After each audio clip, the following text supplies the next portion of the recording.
Good morning વિદ્યાર્થી મિત્રો, કેમ છો? મજામાં બધા? ધોરણ 12 સાયન્સ બાયોલોજી જેની અંદર આપણું ચેપ્ટર નંબર 9 જે છે એ હવે પૂરું થવા આવ્યું છે. થોડાક પેજીસ એમાં બાકી છે. આ ચેપ્ટરની અંદર આપણે વનસ્પતિ જે છે એ વનસ્પતિમાં ખાસ કરીને જે ખેત પેદાશો જે છે, ખેતીમાં ખેતીલાયક પેદાશો જે છે, ખેતીના પાકો, આ પાકની અંદર આપણે કઈ રીતે વધુ સારું કંઈક કરી શકીએ. ખેતી ક્ષેત્રે હરિયાળી ક્રાંતિ આપણે લાવી ચૂક્યા છીએ. આ હરિયાળી ક્રાંતિમાં આપણે ઘણા બધા પ્રયત્નો કર્યા છે કે જેથી કરીને આપણે ઉત્પાદન જે છે એના દિવસે દિવસે વધારી શકીએ. એવા આપણા પ્રયત્નો થયેલા છે.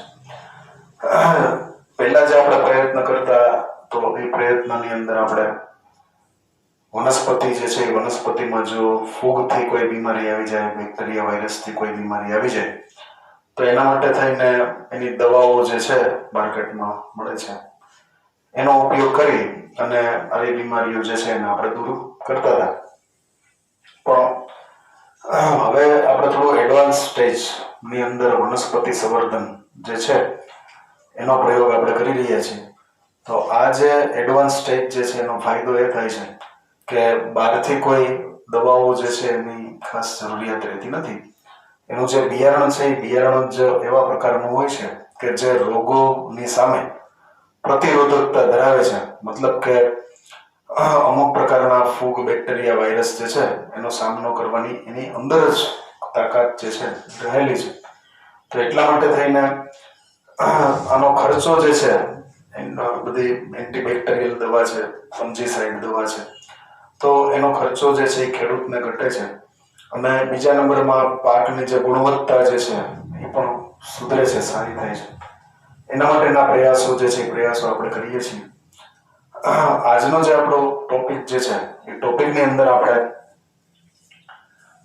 રોગ પ્રતિરોધકતા માટેની જે પદ્ધતિઓ, કઈ રીતે વનસ્પતિ જે છે એની અંદર રોગ પ્રતિરોધકતા સર્જી શકાય અથવા તો વધારી શકાય.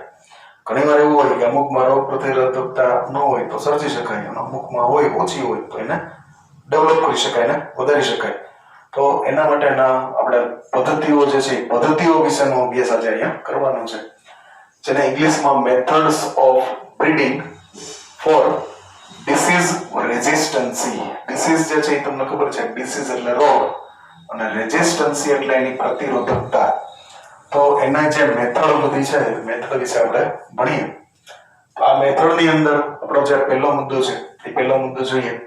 સંવર્ધનનો જે હેતુ છે એ પરંપરાગત સંવર્ધનની તકનીકીઓ કે વિકૃત કે પરિવર્તિત સંવર્ધન દ્વારા સિદ્ધ કરવામાં આવે છે. વિદ્યાર્થી મિત્રો, તમે જાણો છો કે જનીન જે છે એ જનીન વિકૃત થઈ શકે છે. જનીનનો એક સિદ્ધાંત છે કે જનીન છે એ વિકૃત થઈ શકે છે. ઘણા લોકોને કેન્સર થાય છે, એ કેન્સરનો જનીન વિકૃત થાય ત્યારે કેન્સર થતું હોય છે. જનીન વિકૃતિના ગેરફાયદા, જનીન વિકૃતિના કારણે બીમારી થાય, એ તો આપણે ખૂબ ભણ્યા. પણ વનસ્પતિના કોઈ જનીનને વિકૃત કરી અને એની અંદર જે રોગ પ્રતિરોધકતા છે એ સર્જી શકાય, એવું આજે આપણે અહીંયા શીખવાના છીએ. મ્યુટેશન, જેને આપણે મ્યુટેશન કહેતા હોઈએ, મ્યુટેશન એટલે વિકૃતિ. તો અહીંયા વિકૃતિ દ્વારા કે પરિવર્તિત સંવર્ધન દ્વારા આપણે વનસ્પતિની અંદર પરંપરાગત સંવર્ધનની તકનીકો જે છે એને ડેવલપ કરી શકીએ છીએ. સંકરણ અને પસંદગી એ પ્રતિરોધકો મેળવવા માટેની પરંપરાગત સંવર્ધક પદ્ધતિઓ છે. વિદ્યાર્થી મિત્રો, આપણો MCQ આ લાઈન જે છે એ લાઈનમાંથી આપણને મળે છે બે મુદ્દા. નંબર 1 છે સંકરણ અને બીજો નંબર છે પસંદગી. આ બે વસ્તુ જે છે એ પ્રતિરોધકો મેળવવા માટે, એવી વનસ્પતિ કે જે બીમારીનો પ્રતિરોધ કરી શકતી હોય, તો એવા પ્રકારના પ્રતિરોધકતાનો ગુણધર્મ એટલે કે પ્રતિરોધકો મેળવવા માટે ની પરંપરાગત સંવર્ધન પદ્ધતિઓ, આજકાલની નહીં પણ પરંપરાથી ચાલી આવતી એક ટ્રેડિશનલ સિસ્ટમ. બરાબર? તો આ જે પદ્ધતિ છે, મેથડ જે છે એ ટ્રેડિશનલ મેથડ છે, વર્ષોથી ચાલી આવે છે. આની અંદર એક જ બે વસ્તુઓ કરવાની છે. નંબર 1 છે એનું સંકરણ, અને સંકરણ માટે તમને ખબર છે કે ઈચ્છિત લક્ષણો માટે પસંદગી જે છે એ અગત્યની છે. જો પસંદગીમાં માર થઈ ગયા તો પછી ઈચ્છિત લક્ષણો આપણને પ્રાપ્ત થતા નથી. એટલા માટે બે વસ્તુને અગત્યતા આપેલી છે. વહેલી વખતે તો કે પિતૃઓની પસંદગી કરવી અને બીજી વસ્તુ તો કે એની વચ્ચે સંકરણ જે છે એ કરાવવા અને સંકરણમાં સારામાં સારા પરિણામો પ્રાપ્ત કરવા. બરાબર, તો આ મેથડથી આપણે અહીંયા પ્રતિરોધકો જે છે એ મેળવી શકીએ છીએ.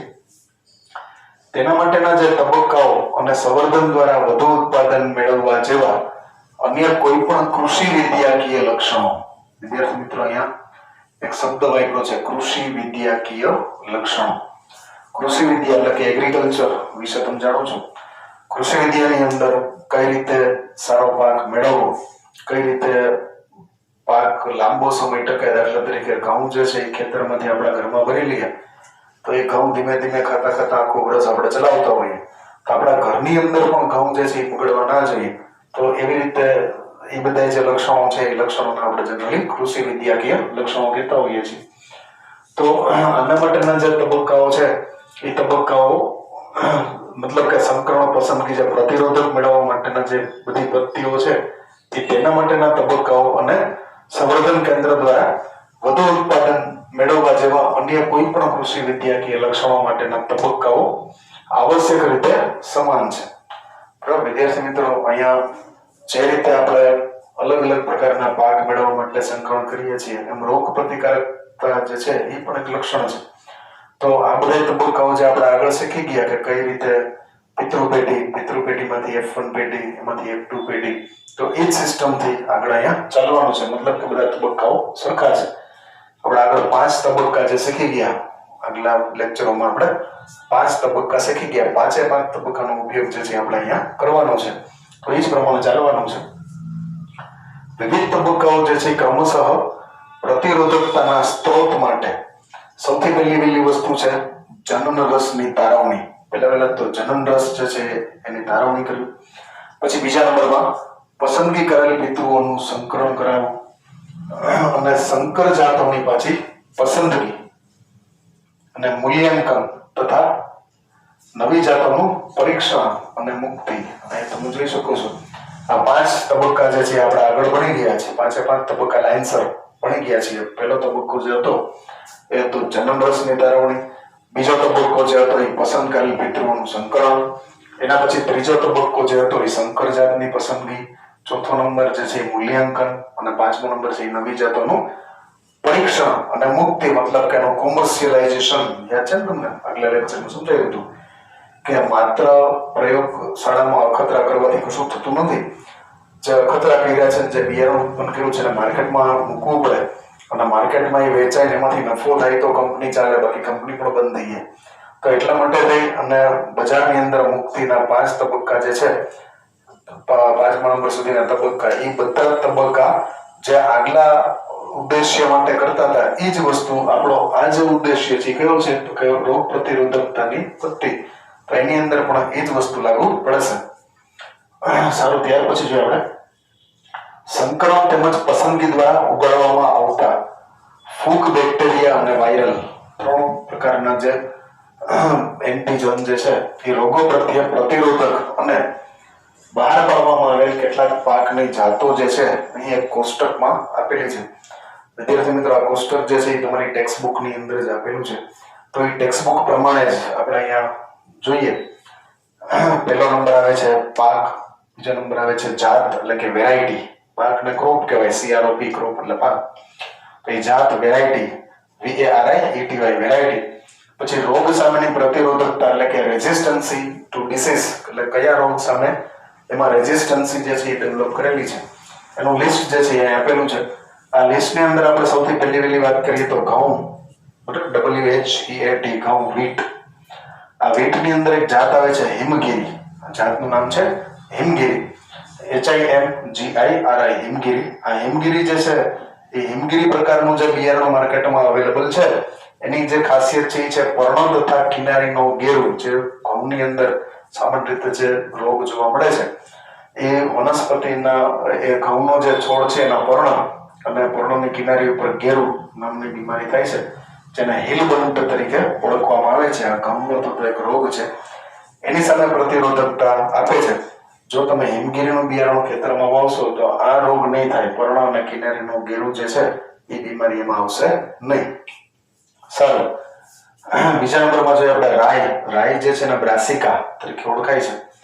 એમાં પૂષા સુવર્ણિમ, બરાબર, પૂષા સુવર્ણિમ જે છે અને કર્ણરાઈ તરીકે ઓળખવામાં આવે છે. તો આ પૂષા સુવર્ણિમ જે છે એ પ્રકારનું જો બિયારણ જે છે એ સફેદ ગેરુ એટલે કે વ્હાઇટ રસ્ટ, અહીંયા ગેરુ જે છે એને ઇંગ્લિશમાં રસ્ટ કહેવામાં આવે છે.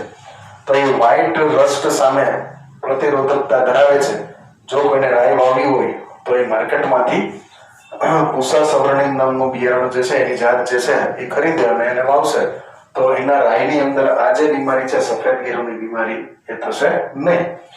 ત્યાર પછીની આપણે વાત કરીએ તો ફ્લાવર એટલે કે કોલીફ્લાવર ની અંદર પૂષા સુબ્રા અને પૂષા સ્નોબલ કેવન, બરાબર. તો આ પૂષા સુબ્રા અને પૂષા સ્નોબલ કેવન નામની જે જાત છે એ કોબીની અંદર થતી બીમારી કાળો સડો એટલે કે બ્લેક રોટ અને ફૂગના કાળા સુકારા નો વલણનો રોગ, બરાબર. પછી ઘેરો કાળો સડો જેને આપણે બ્લેક રોટ તરીકે ઓળખીએ છીએ, તો એની સામે પ્રતિરોધકતા ધરાવે છે.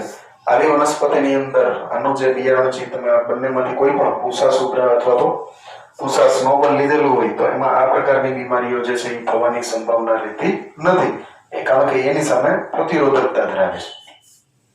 ત્યાર પછી ચોળા જે કાવપીત આપણે ઓળખીએ છીએ, ચોળા લેવા હોય તો પૂષા કોમલ પ્રકારની જાતિ જે છે એનું જો બિયારણ લેવામાં આવે તો બેક્ટેરિયલ સુકારો જેને આપણે બેક્ટેરિયલ બ્લાઇટ તરીકે ઓળખીએ, સુકારો જે છે ને ઇંગ્લિશમાં બ્લાઇટ તરીકે ઓળખતા હોઈએ છીએ, તો બેક્ટેરિયલ બ્લાઇટની સામે રક્ષણ આપતી રોગ પ્રતિરોધકતા ધરાવે છે.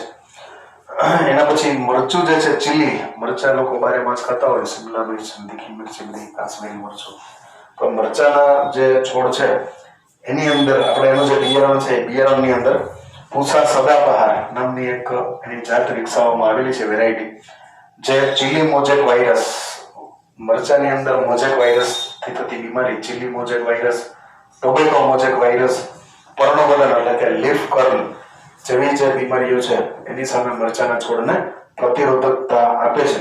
તો વિદ્યાર્થી મિત્રો આ પ્રકારનું જે બિયારણ છે એ આપણે ડેવલપ કરેલું છે અને આ બિયારણથી મોટો ફાયદો એ થાય છે કે ખેડૂતો જે છે એ ખેડૂતોને દવાનો છંટકાવ કરવાની બધી જે મહેનત છે એ ઓછી થઈ જાય છે.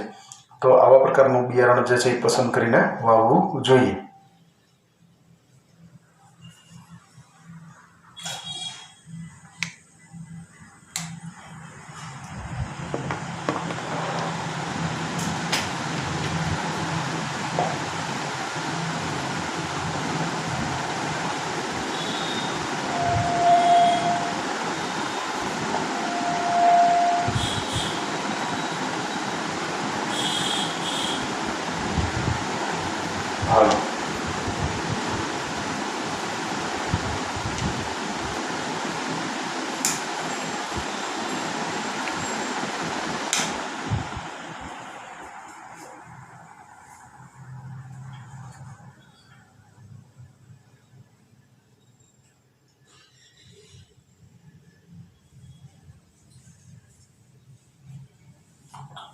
સારા વિદ્યાર્થી મિત્રો, તો હવે એને લગતી થોડીક અન્ય માહિતી જે છે એ ટેક્સ્ટ બુકમાં આપેલી છે, જેમાંથી આપણે જોઈએ વિવિધ પાકની ભિન્ન જાતો કે સંબંધિત જંગલી જાતમાં હાજર અને ઓળખાયેલા રોગ પ્રતિરોધક જનીનોની સીમિત સંખ્યાના કારણે પરંપરાગત સંવર્ધન મોટા ભાગે નીરસ બની જાય છે.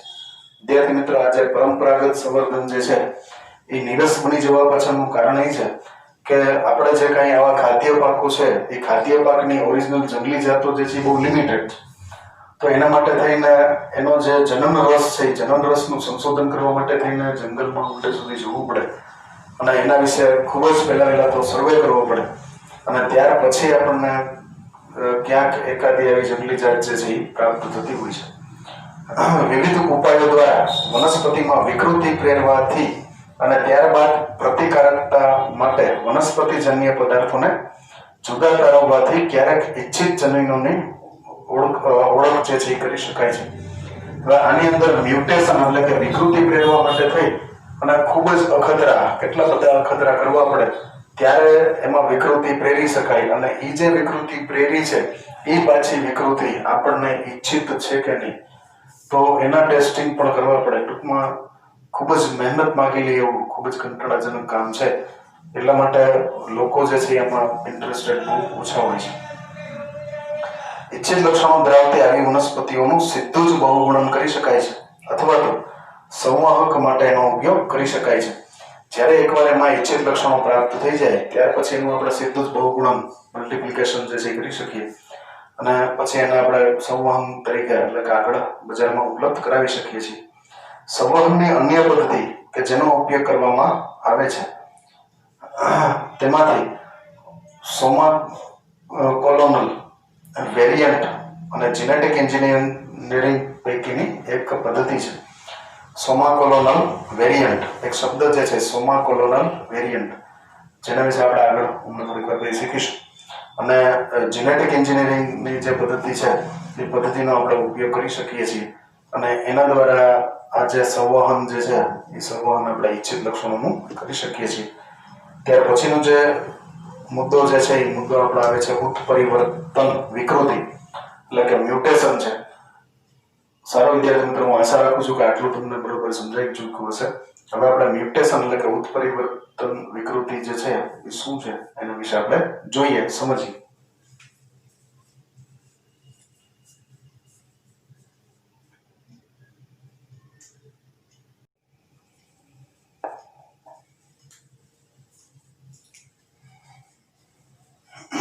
સારો વિદ્યાર્થી મિત્રો, તો હવે પછીનો જે આપણો ટોપિક છે એ છે ઉત્પરિવર્તન વિકૃતિ.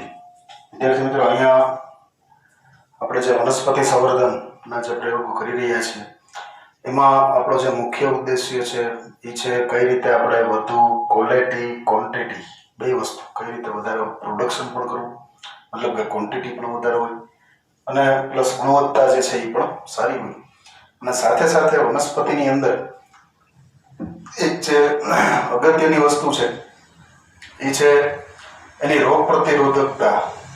જે રોગનો સામનો, રોગજન્ય જે સૂક્ષ્મજીવો છે, બેક્ટેરિયા, ફૂગ, વાયરસ, એનો સામનો કરવાની ક્ષમતા છે એ કઈ રીતે વધારવી, તો એના માટે થઈને આપણે જેનેટિક સાયન્સની અંદર, જેનેટિક એન્જિનિયરિંગની અંદર આપણે પ્રયોગો જે સંકરણના કરીએ છીએ તો એમાં એક વિકૃતિ જે છે એ વિકૃતિનો આપણે અહીંયા સહારો લેવો પડે છે, જેને આપણે મ્યુટેશન વિકૃતિ જે છે એને આપણે પ્રકરણ 5 આપણે ભણ્યા એની અંદર વિકૃતિ વિશે આપણે વાત કરી હતી. મ્યુટેશન એટલે વિકૃતિ.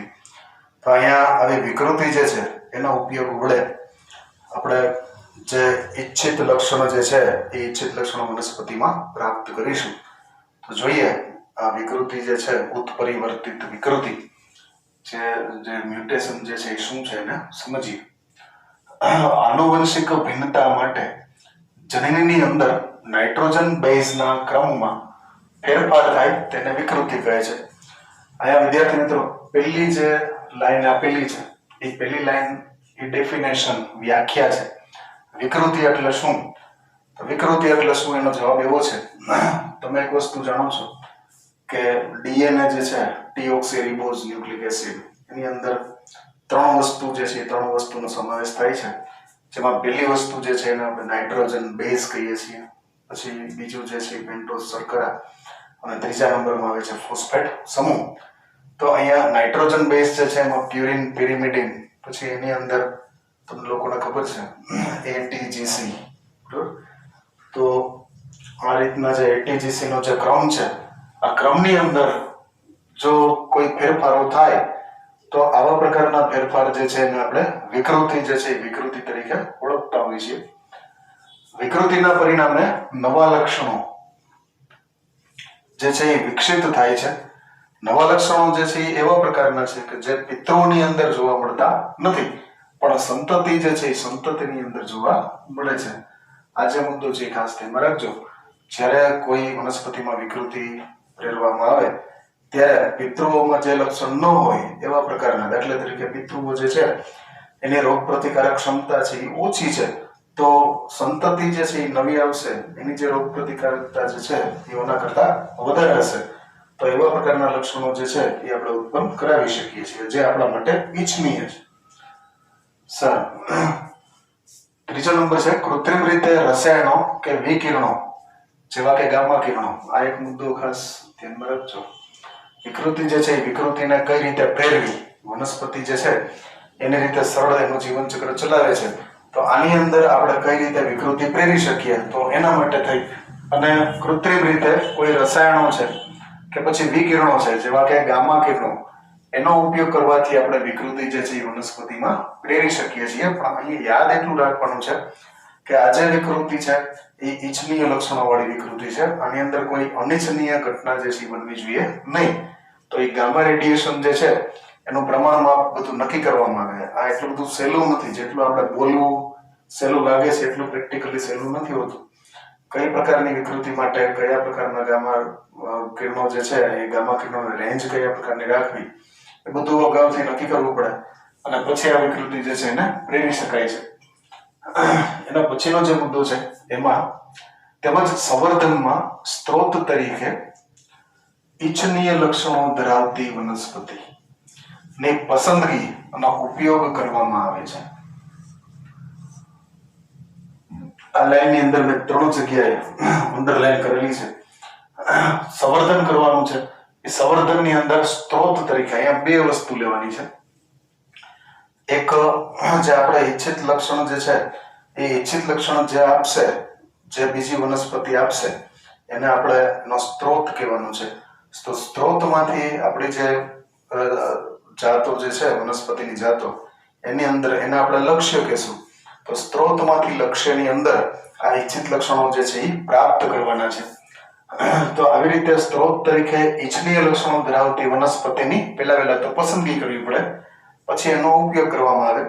અહીંયા આ જે લાઈન છે એની અંદર આપણને એવું કહેવા માંગે છે, દાખલા તરીકે કોઈ એક વનસ્પતિ કે જે આપણે આપણા ખેતરની અંદર વાવીએ છીએ, શાકભાજી તરીકે લઈએ છીએ, તો આવા પ્રકારની વનસ્પતિ જે છે એમાં રોગ પ્રતિકારકતા નબળી છે.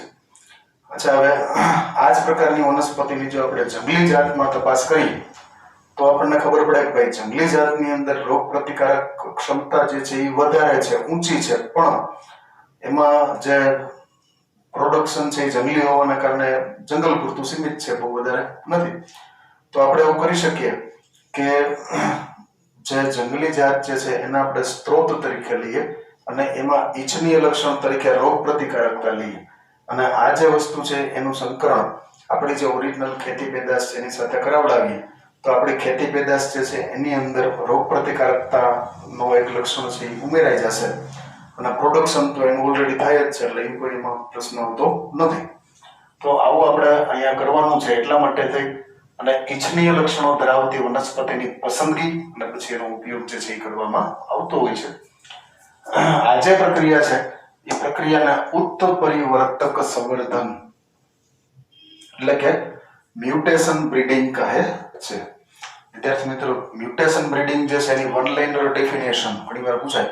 One liner definition of the mutation breeding, તો એ એવી થાય કે કૃત્રિમ સંવર્ધનમાં સ્ત્રોત તરીકે ઈચ્છનીય લક્ષણો ધરાવતી વનસ્પતિની પસંદગી અને ઉપયોગ કરવામાં આવે છે. આ પ્રક્રિયાને ઉત્પરિવર્તક સંવર્ધન એટલે કે મ્યુટેશન બ્રીડિંગ કહે છે. આની વન લાઇનર ડેફિનેશન છે, ખાસ યાદ રાખજો. આ જે મુદ્દો છે એ આપણા આખા પોઈન્ટમાંથી આઈએમપી મુદ્દો છે. ઉત્પરિવર્તિત મગ, હવે અહીંયા દાખલા તરીકે એક એક્ઝામ્પલ આપણે લીધું છે, મગનું એક્ઝામ્પલ લીધું છે. મગની અંદર એક યલો મોઝેક વાયરસ નામની બીમારી, જે વાયરસથી થતો રોગ છે, જેને યલો મોઝેક વાયરસ તરીકે ઓળખાય છે. અને બીજી એક બીમારી છે પાવડરી મિલ્ડ્યુ. બે બીમારીનું ખાસ ધ્યાન આપજો.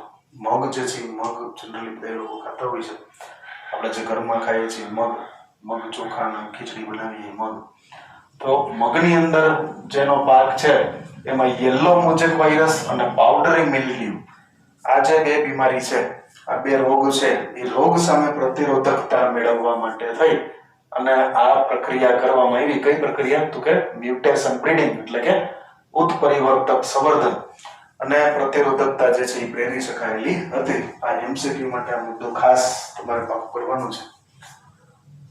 અહીં હું લખું છું બાજુમાં એમસીક્યુ માટે એમપી. યલો મોઝેક વાયરસ ની સમસ્યા જે મગમાં થતી હતી તે શેના વડે દૂર કરી શકાય? તો એની નીચે 4 ઓપ્શન આપ્યો હોય, તેમાંથી જે સાચો ઓપ્શન જે એનો આન્સર આવશે એ આવશે ઉત્પરિવર્તક સંવર્ધન. દ્વારા આ પ્રકારની જે સમસ્યા છે દૂર કરી શકાય. પાવડરી મિલ્ડ્યુ નામની બીમારી જે છે એ પણ ઉત્પરિવર્તક સંવર્ધન જે છે એના દ્વારા દૂર કરી શકાય. ત્યાર પછીનો મુદ્દો જોઈએ આપણે, વનસ્પતિઓમાં કેટલીક કૃષિજન્ય જંગલી જાતો જે છે એ પ્રતિરોધક લક્ષણો ધરાવે છે.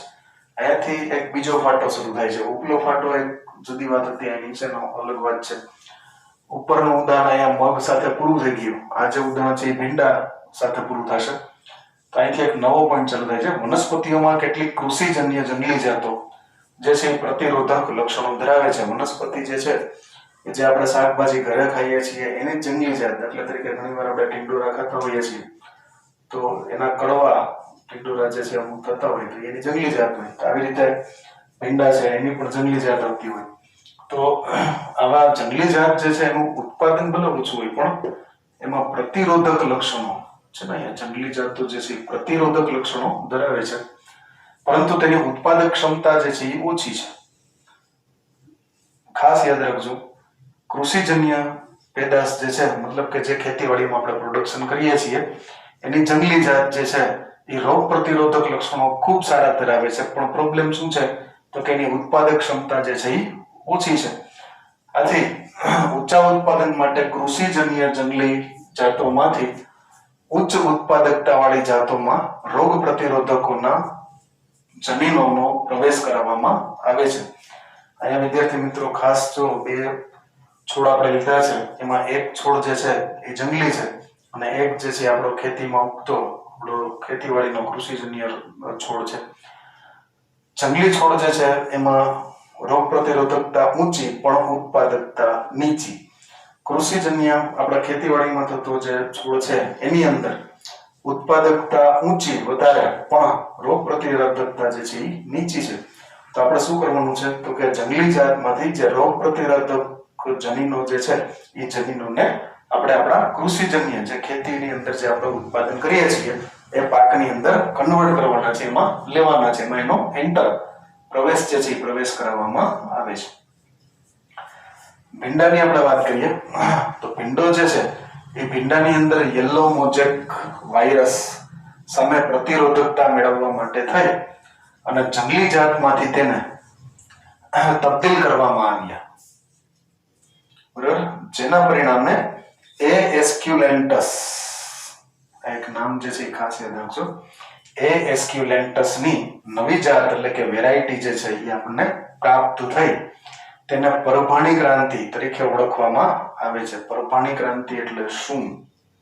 બરાબર, આ એક પ્રશ્ન જે છે એ પ્રશ્નનો જવાબ છે વિદ્યાર્થી મિત્રો.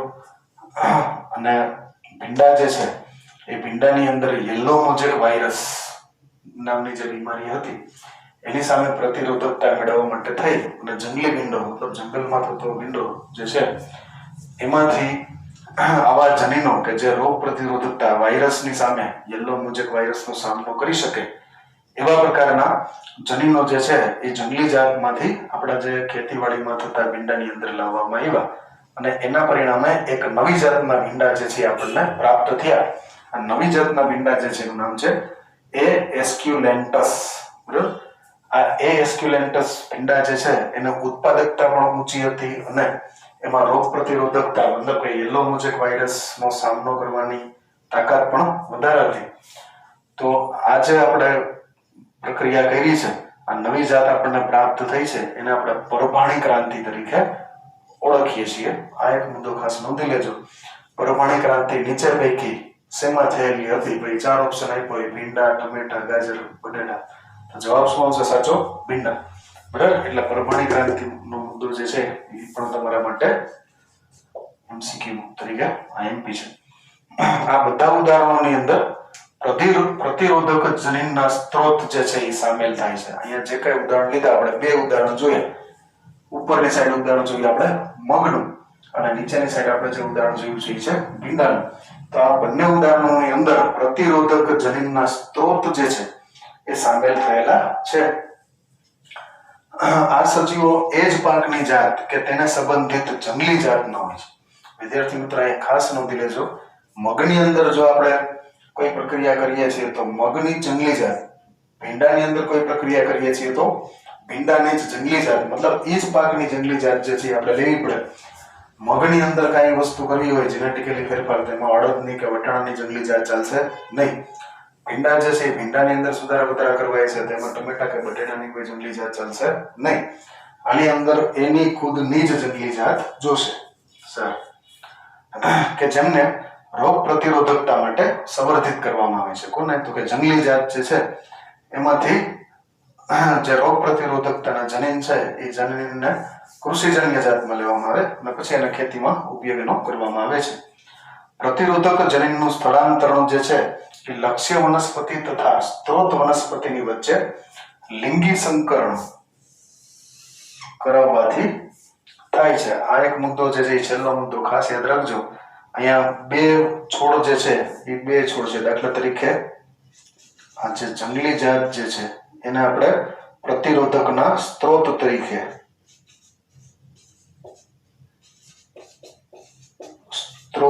ઓળખીએ. તો એની સામે આપણી જે કૃષિજન્ય જાત જે છે કે જેને આપણે ખેતરમાં ઉગાડીએ છીએ એને આપણે લક્ષ્ય તરીકે ઓળખીશું. તો સ્ત્રોતમાંથી લક્ષ્યની અંદર જે પ્રતિરોધક જનીનને આપણે દાખલ કરાવડાવીએ છીએ તો એ કરાવવા માટેની જે પ્રક્રિયા છે એ પ્રક્રિયાને લિંગી સંકરણ તરીકે ઓળખવામાં આવે છે. તો આવું કરવાથી આ વસ્તુ થાય છે અને પસંદગી જે છે એ પસંદગીની ક્રિયા દ્વારા એને પૂર્ણ કરાવવામાં આવે છે. વિદ્યાર્થી મિત્રો, ફરી પાછું એકવાર કહી દઉં કે અહીંયા જ્યારે ઇચ્છિત લક્ષણો આપણે જોતા હોય ત્યારે સૌથી અગત્યનું છે પસંદગી. જો આપણે પસંદગી વ્યવસ્થિત કરીએ છીએ તો આપણને ઇચ્છિત લક્ષણો જે છે એ પ્રાપ્ત થાય છે અને નવી જાત જે છે એ આપણી ઈચ્છા મુજબની આપણને મળે છે. પણ જો પસંદગી કરવામાં જે ગાફિલત કરી ગયા તો પછી એના પરિણામો જે છે એ ધાર્યા મળતા નથી. એનું અહીંયા ખાસ ધ્યાન રાખવામાં આવતું હોય છે.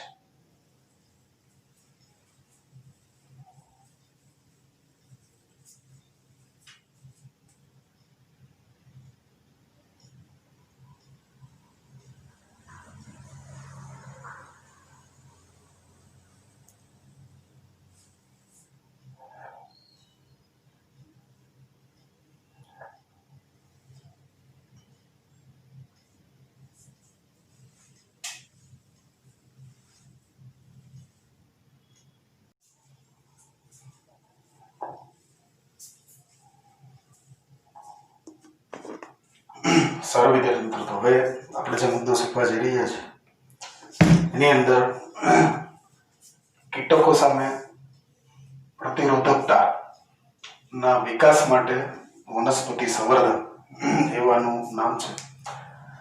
કીટકો જે છે કીટકોનું ખેતીવાડીની અંદર ખૂબ જ ઉપદ્રવ, જેને આપણે પેસ્ટ કહીએ તો એ ઉપદ્રવ ખૂબ જ છે. તમે જાણો છો હમણાં થોડાક સમય પહેલા જ પાકિસ્તાનથી તીડ જે છે એ તીડનો ખેતરો ઉપર હુમલો થયેલો અને એના કારણે પાકને ઘણું બધું નુકસાન થયેલું. તો તીડ જે છે એ કીટકનો પ્રકાર છે. કીટકો જે છે જનરલી બે ત્રણ પ્રકારના છે, ત્રણ પ્રકારના ખાસ કરીને. એમાં પહેલો પ્રકાર જે છે એ છે જે ઈયળો, જે પર્ણકોરી ખાનારા કીટક હોય એનો પ્રકાર છે. પછી બીજો પ્રકાર છે પ્રકાંડની અંદર છેદ કરી અને એની અંદર જાય અને એમાંથી વનસ્પતિનો રસ ચૂસનારા કીટકો. ત્રીજો પ્રકાર જે છે એ ફળની અંદર, જે દાખલા તરીકે કઠોળની કોઈ સિંગ હોય, વાલની સિંગ હોય કે વટાણાની સિંગ તમે ફોલો તો ઘણીવાર એની અંદરથી તમને લીલી ઈયળ જોવા મળે છે. તો ફળની અંદર જનારા, પ્રવેશ કરનારા કીટકો. પછી ઘણીવાર મૂળને ખાનારા કીટકો, મૂંડા જે મગફળીમાં થાય છે, મૂળને ખાનારા કીટકો પણ હોય છે. તો આ બધા જે કીટકો છે એ વનસ્પતિને નુકસાન કરતા હોય છે અને આના કારણે ખેતીની અંદર ઘણું બધું નુકસાન જે છે એ થતું હોય છે. આવા કીટકોને અમુકને, દાખલા તરીકે પર્ણ ઉપર બેઠેલા કીટક હોય તો એને આપણે દવા છાંટી અને મારી શકીએ. પણ ફળની અંદર ગયેલા કીટકો કે પ્રકાંડની અંદર ગયેલા કીટકો જે છે એને દવા છાંટવી જે છે થોડીક અઘરી પડે છે. તો એના માટે થઈને આપણે કંઈક એવા પ્રકારની વનસ્પતિ વિકસાવવી પડે કે જે વનસ્પતિ કીટકો જે છે કીટકોની સામે એવું ઝેરી રસાયણ ઉત્પન્ન કરે કે જેથી કીટકો એની નજીક ન આવે અથવા કીટકો એને ખાય નહીં. તો જ આપણું કામ જે છે એ વ્યવસ્થિત રીતે થઈ શકે છે. તો આપણું જે વનસ્પતિ સંશોધન જે છે એ કીટકો જે છે એમાં કેટલા સક્સેસ થયા છે એમાં આપણે શું કર્યું છે એ આજે આપણે અહીંયા જોઈએ. કીટક અને તેનો ઉપદ્રવ એ પાક વનસ્પતિ અને પાક ઉત્પાદનનું મોટા પાયે નુકસાન, બરાબર, મોટા પાયે વિનાશનું એક અન્ય મુખ્ય કારણ છે. પેલું મુખ્ય કારણ જે છે એમાં ફૂગ છે, બેક્ટેરિયા છે કે પછી વાયરસ છે, એના કારણે થતી બીમારીઓ છે. અને બીજું એક કારણ જે છે એ છે કીટકો. તો કીટકોના કારણે આપણને પાક વનસ્પતિ અથવા તો પાક ઉત્પાદનમાં બહુ મોટા પાયે વિનાશ જે છે એ થતો હોય છે, નુકસાન એ ખૂબ એમાં થતી હોય છે. યજમાન પાક વનસ્પતિઓમાં, યજમાન, અહીંયા વિદ્યાર્થી મિત્રો આપણે સંબંધોની વાત કરીએ તો યજમાન અને પરોપજીવીનો જે સંબંધ છે એ સંબંધ અહીંયા સ્થાપિત થાય છે. આપણે આગલા પાઠોમાં ઘણી વાર જોયું છે કે અલગ અલગ પ્રકારના સંબંધો, સહજીવી સંબંધો વગેરે. તો એની અંદર અહીંયા વનસ્પતિ જે છે એ યજમાન બને છે, જ્યારે એમાં રહેલી ઈયળ છે કે આવા કોઈ કીટકો છે એ એના પરોપજીવી બને છે. આ પરોપજીવી જે છે એ યજમાન પાસેથી બધું ખાવાનું લે છે, રહેવા માટેની જગ્યા લે છે, બદલામાં એને કોઈ લાભ કરતા હોતા નથી. એટલે અહીંયા જે સંબંધ છે એ સંબંધ યજમાન અને પરોપજીવી પ્રકારનો સંબંધ બંને વચ્ચે સ્થાપિત થતો હોય છે. તો યજમાન પાક વનસ્પતિઓમાં કીટ પ્રતિરોધકતા, કીટકોનો સામનો કરવાની શક્તિ, જેને આપણે કીટ પ્રતિરોધકતા, રોગોનો સામનો કરવાની શક્તિને આપણે રોગ પ્રતિરોધકતા કહેતા હતા. કીટકનો સામનો કરવાની જે શક્તિ છે એને આપણે કીટ પ્રતિરોધકતા કહીએ. તે બાહ્યાકાર જૈવ રસાયણ કે દેહધાર્મકીય લક્ષણોના કારણે હોય છે. આ એક મુદ્દો જે છે એ મુદ્દો ખાસ તમારે પાકો કરવાનો છે MCQ માટે.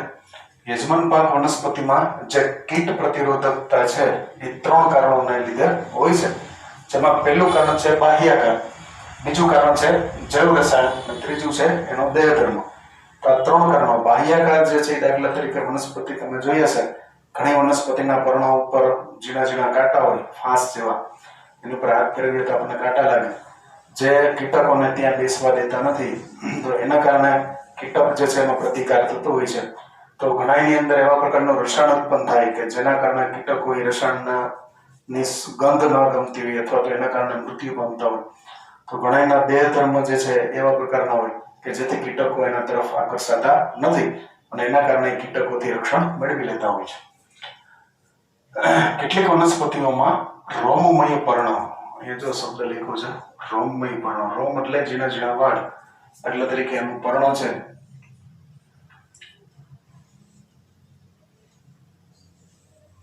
તો પર્ણો ઉપર આવી રીતે ઝીણા ઝીણા એકદમ સફેદ નાના નાના ફાંસ જેવા પર્ણો, રોમ જે છે જોવા મળે છે કે જે એકદમ અણીદાર હોય છે. જ્યારે એની ઉપર કોઈ કીટક બેસે તો એ કીટકને ખૂંચે છે, લાગે છે, એટલા માટે તેને કીટકો આવા પર્ણો ઉપર બેસવાનું પસંદ કરતા નથી, એને છોડી અને બીજે જતા રહે છે. તો એ કીટકોના પ્રતિકાર સાથે સંકળાયેલા હોય છે. દાખલા તરીકે કપાસની અંદર જેસીડ છે, પછી ઘઉંની અંદર ધાન્ય પર્ણો, ઘઉંનું જે ધાન્ય પર્ણો છે એમાં ભૃંગ કીટકો છે, એ એના એક્ઝામ્પલ છે.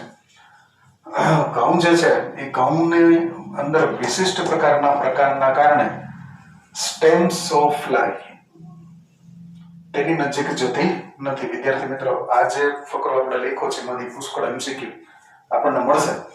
અહીંયા એક MCQ જે છે એના ઉદાહરણ, કીટ પ્રતિરોધકતા ના ઉદાહરણો જે છે તો કપાસની અંદર જેસીડ અને ઘઉંના ધાન્ય પર્ણોમાં ભૃંગ કીટકો, આ એક્ઝામ્પલ યાદ રાખવાનું છે.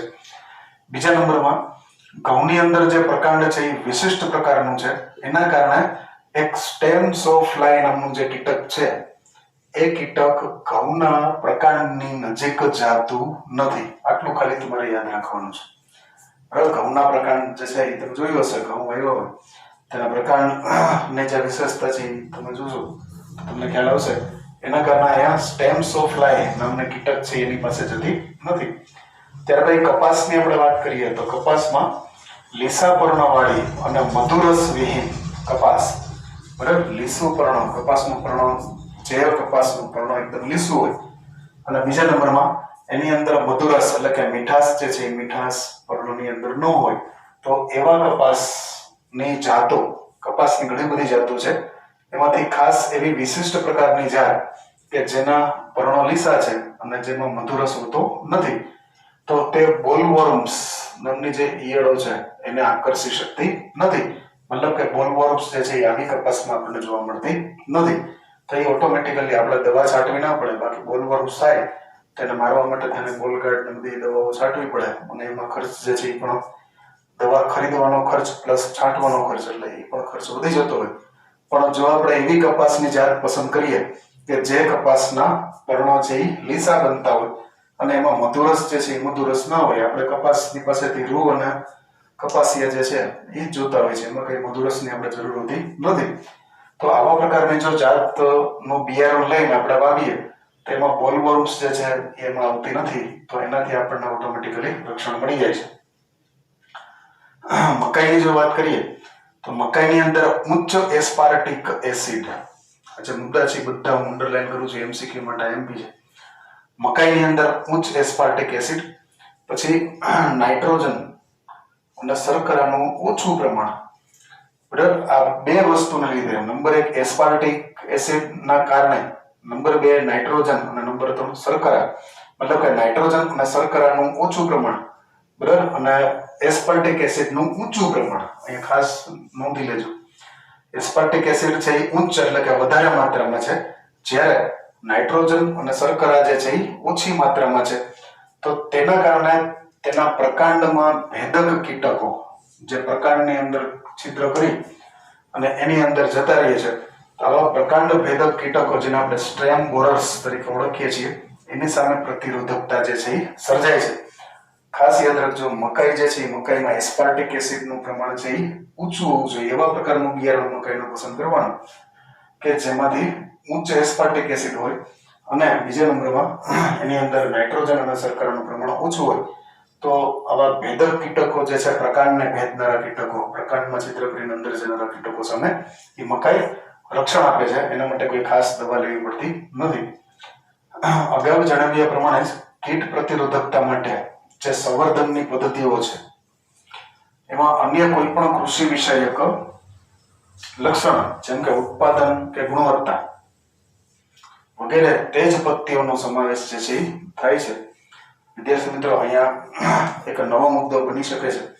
જેવી રીતે આપણે રોગ પ્રતિરોધકતા જે છે એના માટે ઓલા 5 તબક્કા વાળું જે સંકરણ વિધિનો મુદ્દો બનાવ્યા હતા, તો એવો મુદ્દો અહીંયા પણ કીટ પ્રતિરોધકતામાં બની શકે છે. પણ એમાં રિપીટેશન છે. જે વસ્તુ આપણે રોગ પ્રતિરોધકતાના 5 મુદ્દા લાઈન બાય લાઈન શીખેલા હતા, જનરસથી લઈને એનું કોમર્શિયલાઇઝેશન સુધીના તબક્કા શીખેલા હતા, એ જ તબક્કા ફરી પાછા અહીંયા કીટ પ્રતિરોધકતામાં લાગુ પડે છે. માટે એને ફરીથી આપણે રિપીટ નથી કરતા, પણ એ 5 તબક્કા જે છે એનો જ ઉપયોગ કરી અને આપણે કીટ પ્રતિરોધક કૃષિ પાક જે છે એના બિયારણ જે છે આપણે અવેલેબલ કરાવી શકીએ છીએ.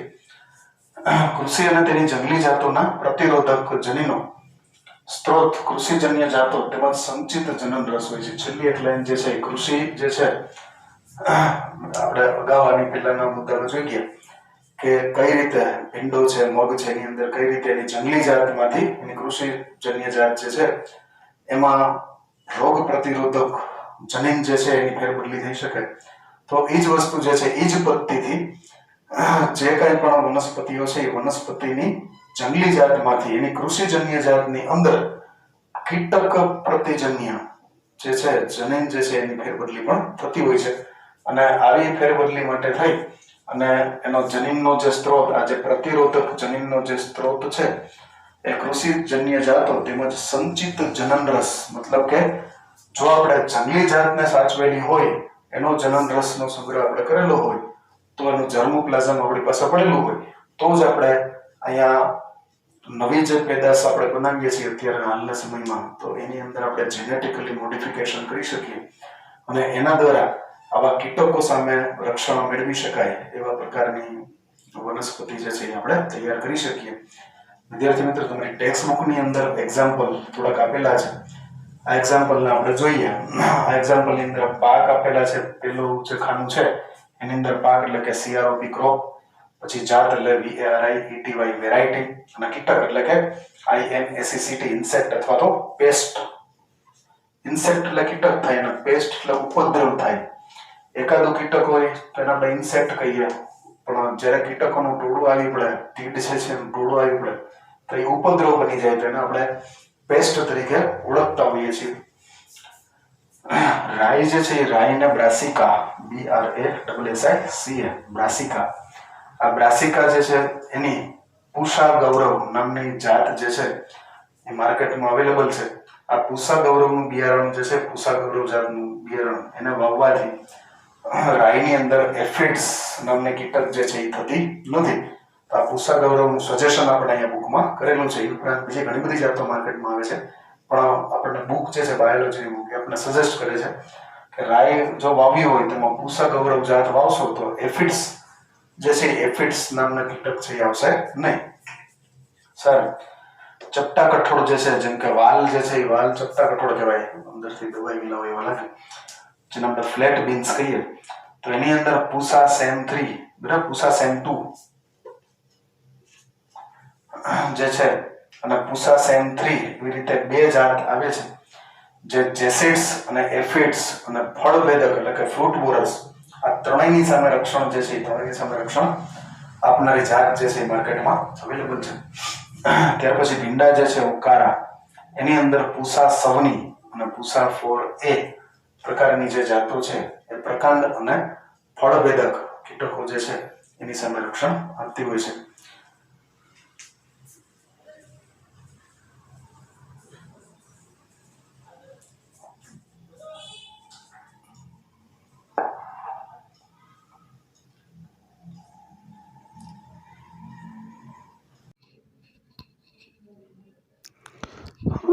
સારો વિદ્યાર્થી મિત્રો, તો અહીંયા આજનો આપણો જે લેક્ચર છે એ પૂરો થાય છે.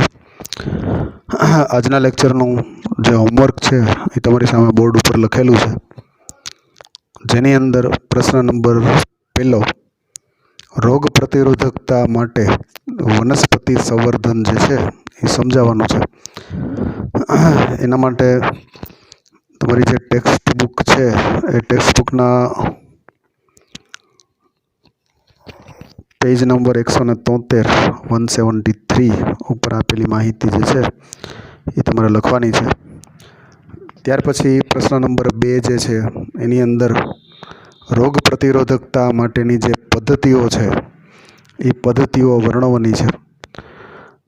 પ્રશ્ન નંબર 3 જે છે એ 3ની અંદર વનસ્પતિઓમાં ફૂગ, બેક્ટેરિયા અને વાયરલ રોગો પ્રત્યે પ્રતિરોધક અને બહાર પાડવામાં આવેલ પાકની જાતનો એક ચાર્ટ જે છે એ 174 પેજ 174 પેજ ઉપર આપેલો છે. એ તમારે દોરવાનો છે વ્યવસ્થિત રીતે અને યાદ રાખવાનો છે, કારણ કે MCQ માટે MP છે. ત્યાર પછી પ્રશ્ન નંબર 4 જે છે એની અંદર તમારે ઉત્પરિવર્તન વિકૃતિ, જેને મ્યુટેશન કહેવામાં આવે, આ વિડીયોની અંદર આગળ છે, તો એનો જવાબ તમારે લખવાનો છે. અને પ્રશ્ન નંબર 5ની અંદર સમજાવો કીટકો સામે પ્રતિરોધકતા માટે વનસ્પતિ સંવર્ધન, જેની અંદર તમને એક વ્યવસ્થિત રીતે એના મુદ્દાઓ લખવાના છે, પ્લસ એનો જે છેલ્લો ચાર્ટ જે છે એ પણ તમારે સમજાવવાનો છે. આશા રાખું છું કે આ લેસન તમે વ્યવસ્થિત રીતે કરશો. Stay home, stay care and stay healthy.